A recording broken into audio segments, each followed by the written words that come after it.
you can only tell the stories of your church. If you're trying to decide between what should I outsource and what should I keep in-house, I would send us, a team like us, stuff like your sermon series graphic, your sermon bumper, your men's conference promo video, things like that. And you focus on two things. One, life change stories from your church, and spending time with your volunteers. Like if you can spend time, which sounds a little off the beaten path a little bit, but if you can pastor your people well, so that you're not in your office fighting with keyframes or fighting with Photoshop, you're with your people, pastoring your people. That's something only you can do.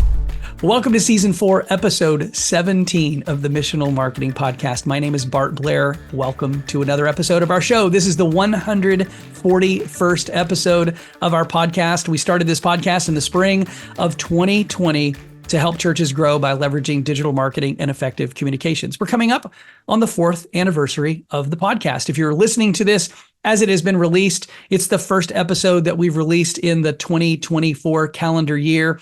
And our hope is that your Christmas season and was amazing, and that you're starting off the new year with some momentum, with some energy. And of course, if you're in the church comm space, you're probably looking at the calendar and listening to the clock tick and recognizing that Easter is right around the corner. Lots and lots to do. Hey, make sure that you subscribe wherever you listen to your favorite podcasts. Make sure that you subscribe if you're watching on our YouTube channel. We'll have some episodes coming up here in the upcoming weeks about Easter and some things that you can be doing to leverage digital tools to reach more people this Easter season. But today, as we start out the new calendar year, we have a great interview for you. Today, our guest is Carl Barnhill. Carl is a great minister, church leader, creative guy that I think you're going to learn a ton from. He is the founder of a company that serves churches by creating digital media for them. And Jason Hamrock, my co-host of the show, has known Carl for a number of years, and I would say that Carl was a great secret. I didn't know Carl until late 2023. We met at a conference, had a great conversation, and I was like, this guy ought to be a guest on our show. So I reached out to Carl. Fortunately, he said yes, and so now we're going to introduce you to Carl and the work that he does for churches. Again, I want to thank you for being a loyal listener to our show. If you haven't ever left us a rating or review, how about making that a New Year's resolution? I know you don't probably need another New Year's resolution, but why don't you resolve to leave us a rating or a review wherever you listen to your favorite podcasts? And if it's a 5-star review, that's awesome. If it's a 4-star review, we'll take it. If it's going to be less than a 4-star review, I don't know, maybe don't. I don't know why you're here. If you don't think that our podcast is worth listening to, if you happen to be watching on our YouTube channel, make sure that you comment in the comments section. Give us a little thumbs up, leave us a comment, leave us a note. We would love to engage with you there. Jason and I will be continuing again this season, or this half of the season, with our Burning Questions episodes. So if you have a question that you would like for us to answer on the podcast, something about church communications, church marketing, please send me an email. It's bblair@missionalmarketing.com. We have a spreadsheet full of questions, and we'd love to answer your question on one of our upcoming episodes. Well, again, thanks for tuning into the show. Here's Jason Hamrock and a recent interview that he did with Carl Barnhill. Well, hey, Carl, welcome to the show, man. How you doing? I'm doing great, Jason, man. Thanks so much for inviting me. Looking forward to this conversation. Yeah, well, Happy New Year. Okay, so we're launching this thing. It's January, and I know that there's been some big changes going on with you and your company. So yes, take a moment for our listeners who maybe don't know who you are or what you've been up to. Bring us up to speed. Yeah, sure. So previously, for the last 10 years, or really 2015, is when I launched full time, and we can kind of get into my story a little bit if you want. But in 2015, I launched 1230 Media as a company. And so 8 years we've been, I guess, going on 9 here. We've been 1230 Media. And so, but at the beginning of last year, we started on the process of a rebrand because we were encountering some conflicts. And just to kind of move us into the future, a lot of people were conflicted with the name. And if I had to do over again, I would have probably named it something different.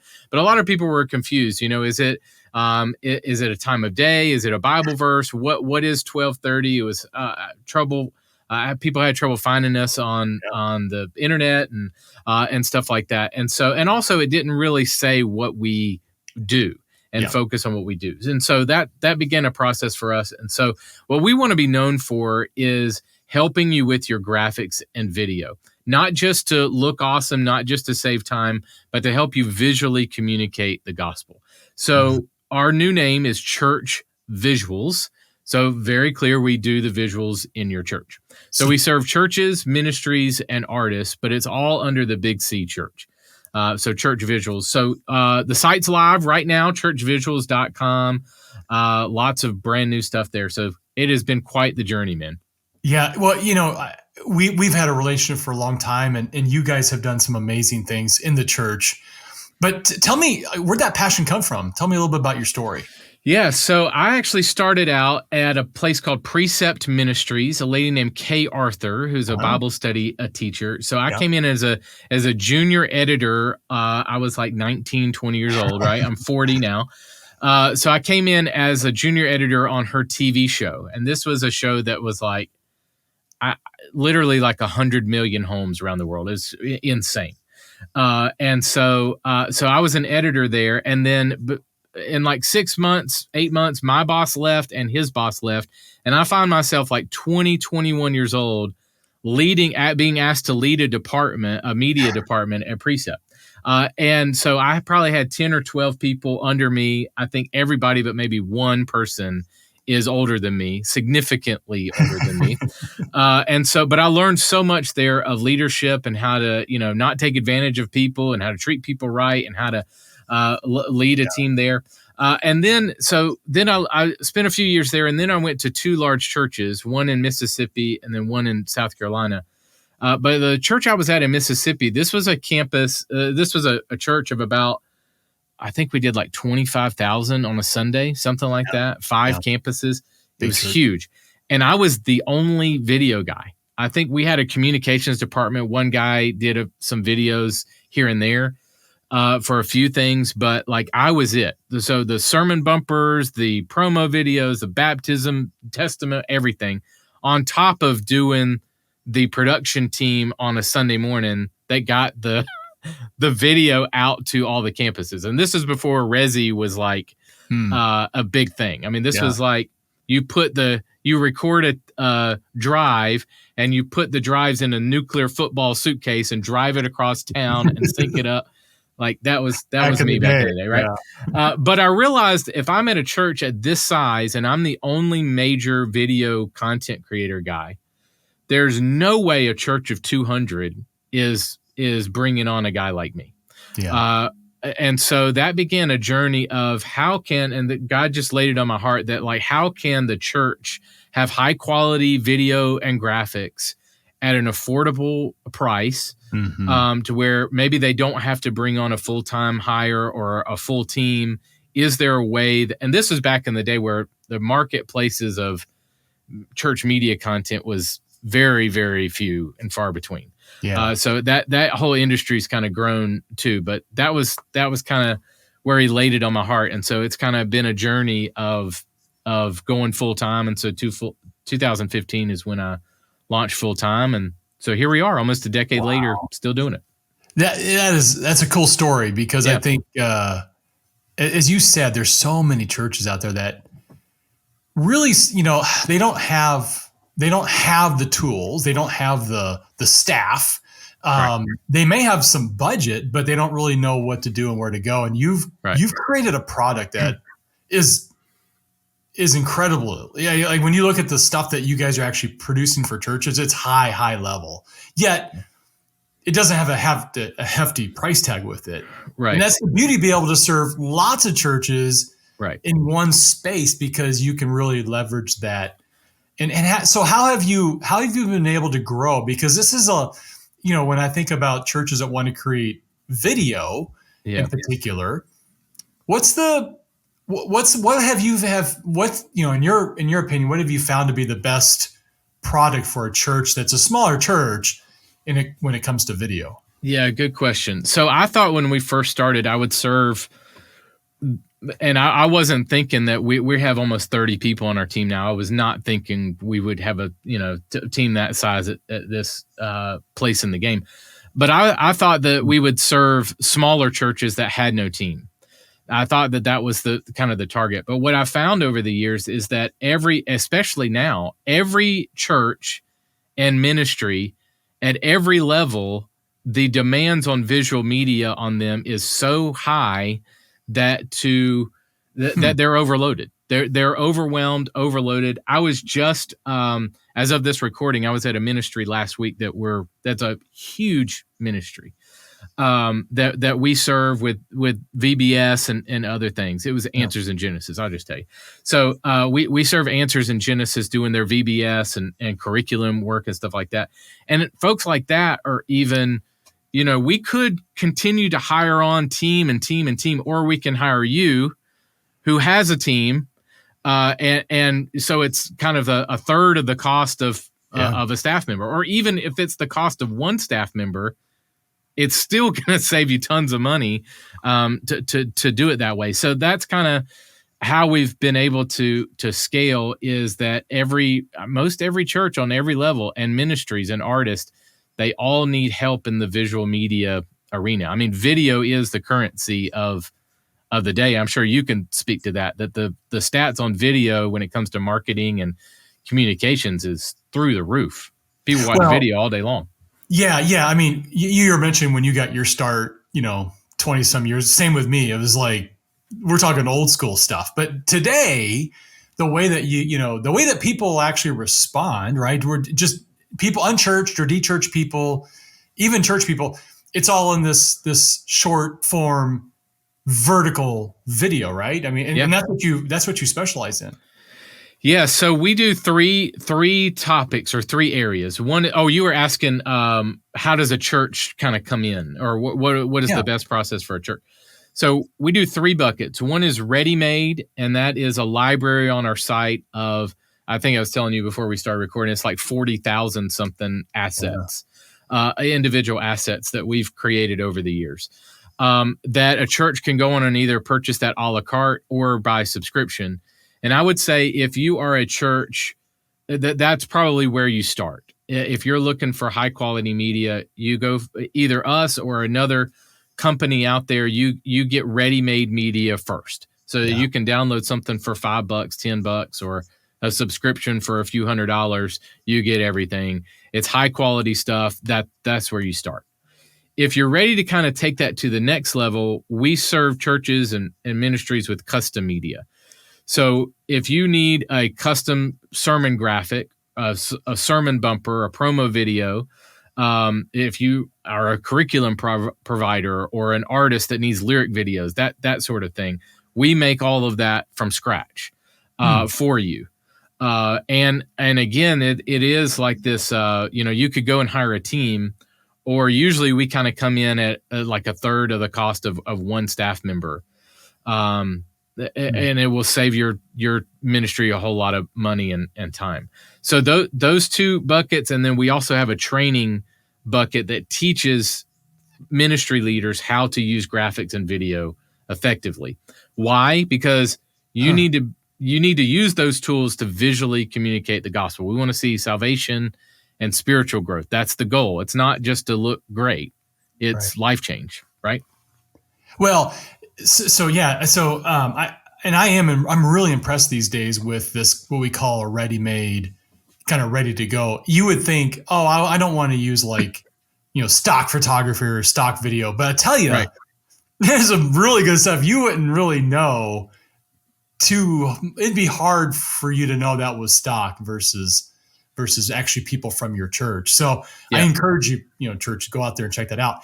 Yeah. But another area though that you're putting this in your notes, and I'm just a huge believer, because we get to build websites around here, and whenever I talk to a church, it's always about stories, because if your church is growing, Lord willing, that tells me that God is in your church. He's moving in the lives of the people in your church, because you're growing. There's fruit and there's evidence of that. So your job, church, is to go find those stories and be able to articulate and share those stories with others so that they can see the hope, you know, that Jesus can give for them, like they've done in those videos and those stories. So in your what you've said is like the staff really can focus on those on those stories, allowing you to focus on your expertise. So explain a little bit of that. Yeah. So if you are after custom media and you do have somebody at your church or a team of creative staff members,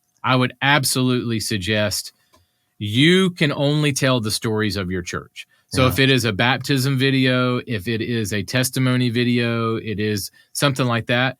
That's not to say that you couldn't shoot it and send it to us and we could edit it and make it look pretty.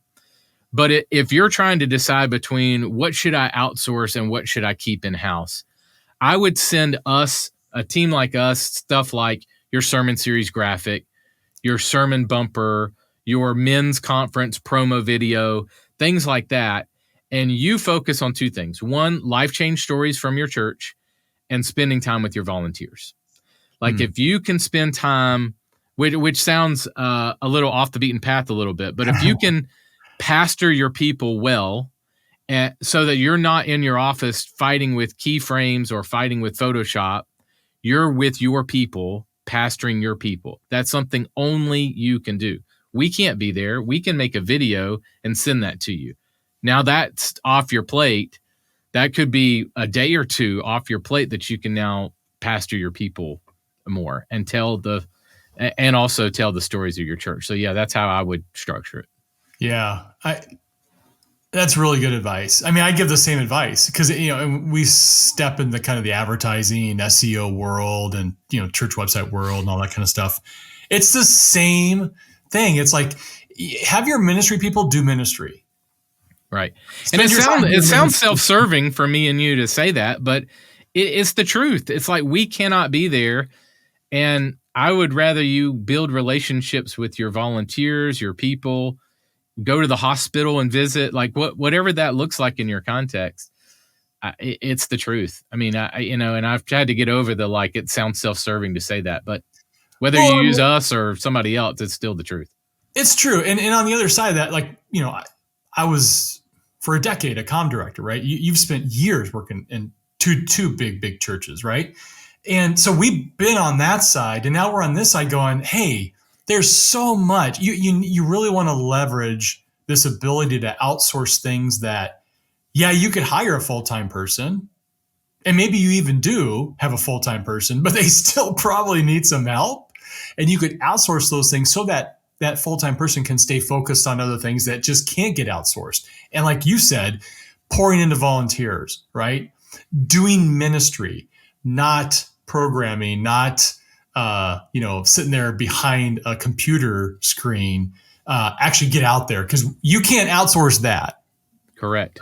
And I'm finding that to be so true. It seems like more and more churches are finding the ability to outsource things that can get outsourced, like HR and communications or any kind of video work. You can't outsource your children's ministry or your student ministry.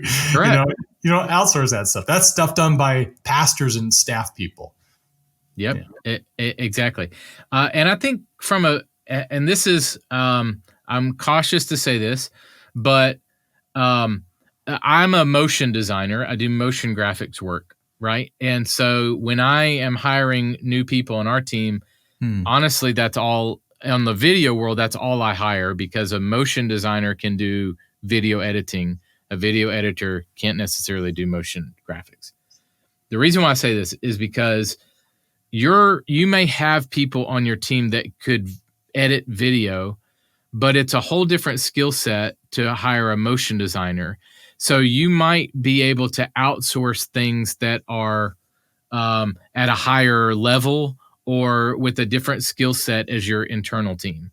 So I think those have advantages too, is you might outsource a motion designer that could make it look a lot nicer, at times than maybe your internal team or your budget can withstand. I know I want to be cautious of saying that, because I don't want to ding in-house creative people who are fantastic, who we come alongside and work with. I'm just saying that sometimes a church can't afford a motion designer, but they could outsource one. Does that make sense? Oh, it totally does. Yeah. It's way cost effective. It's extremely affordable. And I see that all the time. I mean, there's reasons why churches outsource things to us, because it's like, well, they don't have that expert on their staff, and they don't, you don't go hire somebody full time for that. It's probably not a big enough need.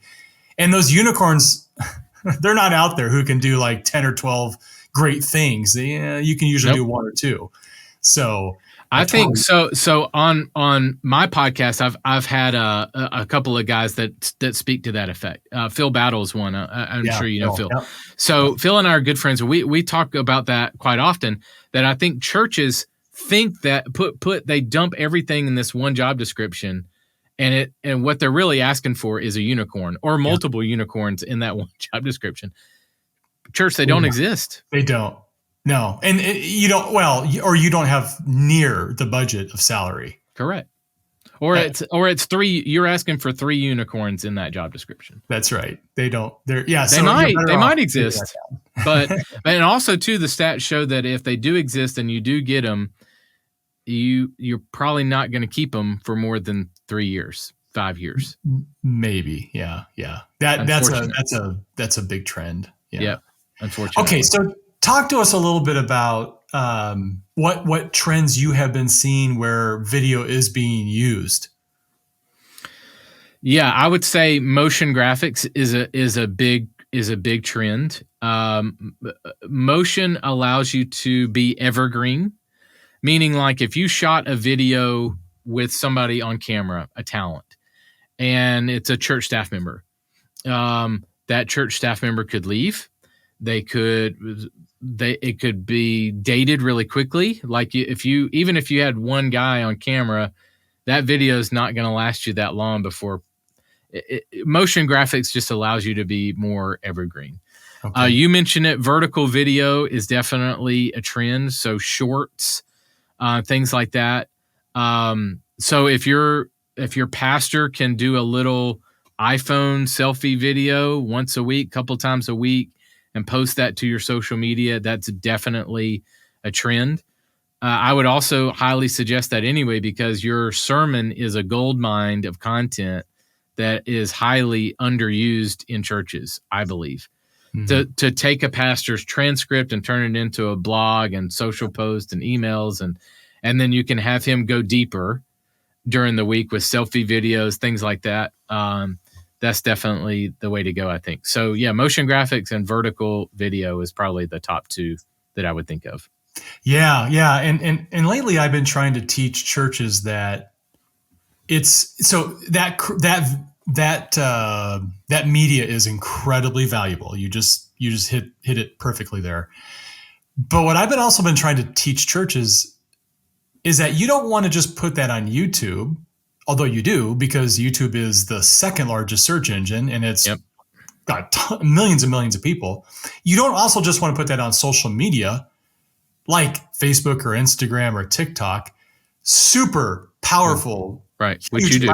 Right. Which you do. You want to put it there. But the problem with those two is you don't own those platforms. You're renting them. Yeah. I think most churches forget about their website. They don't put that on their website. You are nailing it with that, because that is so true. That you have to have, and you guys are awesome at this, of helping churches with their website and creating that platform that they own, they control. Because you're right, Facebook, YouTube, anybody can pull anything. Those companies can pull any content off of their platform that they want to, and we can spend our time fighting them. But at the end of the day, they own it. Yeah, I mean, they do, and so the more resources and the more diversified you are. Let's say you house your sermon content on Vimeo as well as YouTube, or your own server. Then the less calls for disaster, or the less opportunity for disaster. Yeah. If Facebook shuts you down, you could lose your entire library of whatever in overnight. Boom. Just like that. Yeah. Yeah. And my advice to churches is, always drive them to the only piece of online that you own that you own. That's your website. Yes. Nobody can steal that from you. They can't change it from you. Anything.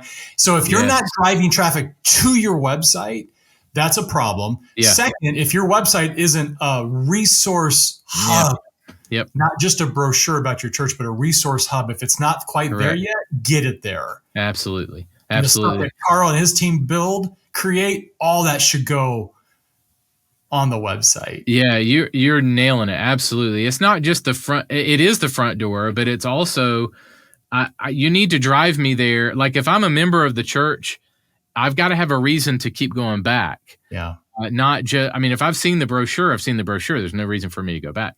But if there is content for me to engage with during the week, whether that's sermon, devotionals, event information, any of that type stuff, drive me back there. That you're dead on. That's exactly right. Yeah, I love that. I love that. So,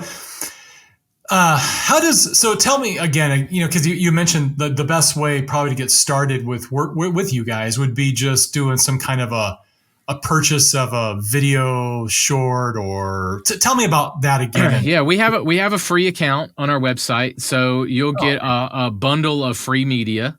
It's like $300 or something of completely free media, and also access to a bunch of courses completely free. So that's probably the easiest route for people to go. Churchvisuals.com. Yeah. You can sign up for a free account, and then if you like it, our ready-made is available a la carte and subscription. The training content, 90% of our training content is free. So you're talking podcasts and courses and webinars and articles and all kinds of stuff, completely free. And so I would say those are a good entry points. So just churchvisuals.com and sign up for a free account and away you go. See what you think. You pretty much serve any size church. If you're a church plant or you're a church of, 50,000 people, right? You have a solution for everybody. Yeah. So the ready-made is kind of the Walmart approach a little bit, I guess, right? It's the bottom shelf, easy to reach kind of stuff. Yeah. And then the more your church grows and is ready for custom media only designed to you. And that is, so ready-made, there's advantages and disadvantages. The advantages are it's very affordable. It's very high quality. The disadvantage would be you run the risk of the church down the road using the same exact thing, which there's so much out there. I would say take the risk, especially if you're a church plant. Like, do it. But when you're ready to move, which we've had a lot of churches that like, hey, I've been using you for ready-made for years. Can you make me some custom stuff? And a lot of churches do both. They'll do ready-made for a lot of, graphics that you don't, Happy Mother's Day. We can make it custom for you, but it's right there. So we have churches that do both. We'll do our subscription and also have us do, all of their sermon stuff, custom. So yeah, kind of no matter where you are in the process. And that's on purpose, man, because I've been there. I've been at the church that like, I'm the one-man band guy trying to make it all happen. So if I can pull some ready-made stuff and go ahead and get that going while I'm doing this, the needs on visual media. What have you found? Just the stats on video with communications and marketing. Oh, through the roof. It's tremendous, and it's hard. I'm just one church on my head right now. They can't keep any of their people around. That's the problem. Like, you mean staff? Staff, right? Yeah. So these younger people come in and they learn and they get trained up, and then guess what happens? They go chase more money, and you can't blame them. Yep. They're going to go take a job at some corporate that's going to pay them double, and that's been the problem with most churches that I get to work with. Is they're retaining that talent is really difficult. So having it out of having a solution like you guys is really an answer to prayer, because it's affordable. Like, video's not cheap.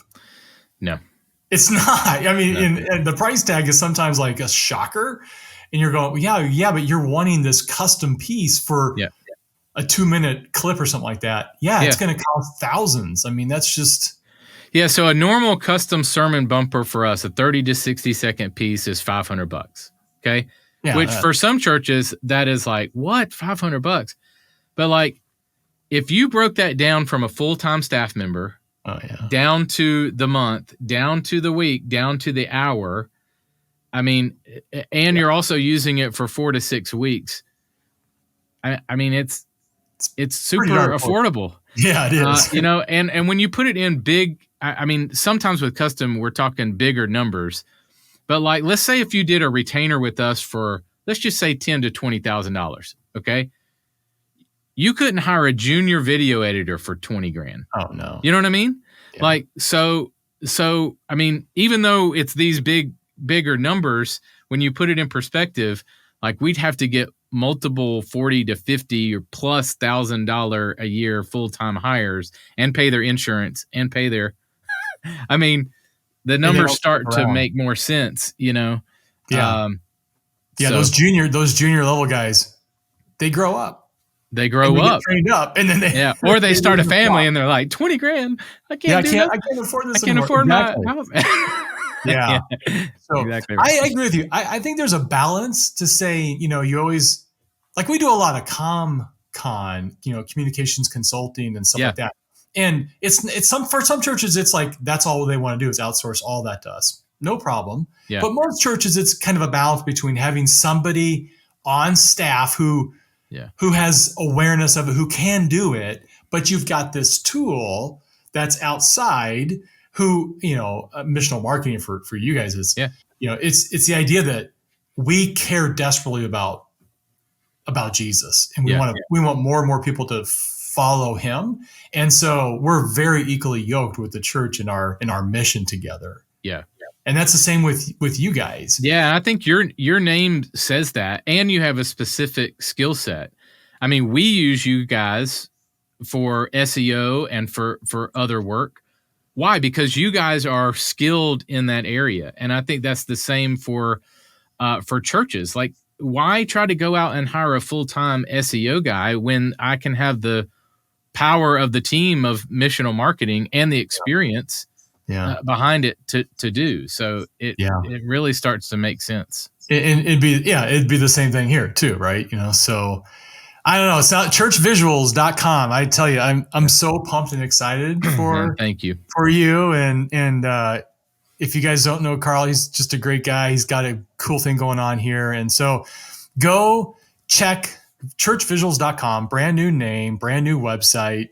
It's 2024. What are you looking for in 2024? Man, so it's funny. So we've been working on this new website for almost a year. I mean, and this rebrand stuff. So honestly, I'm looking forward to like a nap. Like that's what I to be honest, like you might see me at conferences and stuff still, but like I'll be like dragging. Like I need a nap or something before that's not the answer that you were expecting, but like just to collapse for a few days is probably what I'm looking forward to the most. Oh, that's awesome. Well, I know that God's blessed you, and there's a reason why. Thank you. And you're just like us. My prayer at Missional Marketing, and I'm sure it's the same thing. You're at your company is, if God's not in it, I want it to collapse like a bad taco, just fall apart. Yeah. But, and I go back to that like your video and graphics could look incredible, but if you're not seeing life change happen in your church, who cares? Like it's got to be about the gospel. Yeah. And you guys have that in your name. I love that like it is missional. It is about the gospel. It is, and if it's not, I don't want to do it. Who wants to be a part of that? Yeah.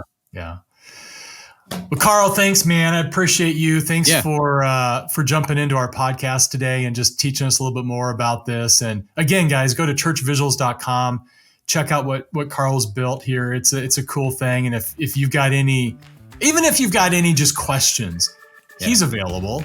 Yeah. And so reach out to Carl. What's the best way to get a hold of you? You can email me directly, carl@churchvisuals.com, if you have any questions or find me on the socials, all of that. So yeah, man, Jason, thank you so much for having me. This is such a blast. Really appreciate you inviting me to come on. Well, thanks for joining us. And until next time, thanks for tuning in to our podcast.